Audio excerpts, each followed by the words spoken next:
ناظرین، الٹا لیٹنے سے یادداشت کمزور ہوتی ہے۔ اگر آپ ہر وقت ڈپریشن کا شکار رہتے ہیں تو روزانہ قرآن پاک کی تلاوت کریں، اپنے گناہوں سے توبہ کریں اور استغفار کثرت سے پڑھیں۔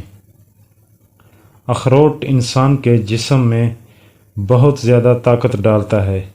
اخروٹ کا حلوہ کھانے سے جسم میں کسی قسم کی کمزوری نہیں رہتی۔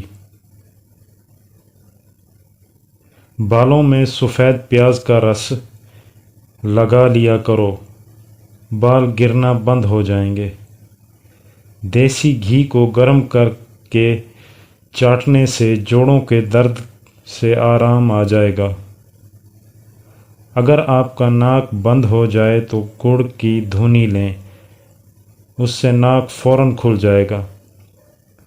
اگر آپ کا منہ پک جائے تو 2 دن تک خشک دھنیا چوس لو، انشاءاللہ شفا حاصل ہوگی۔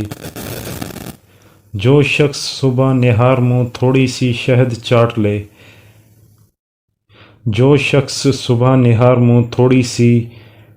چاٹ لے کبھی بھی کسی بڑی مرض میں مبتلا نہیں ہوگا۔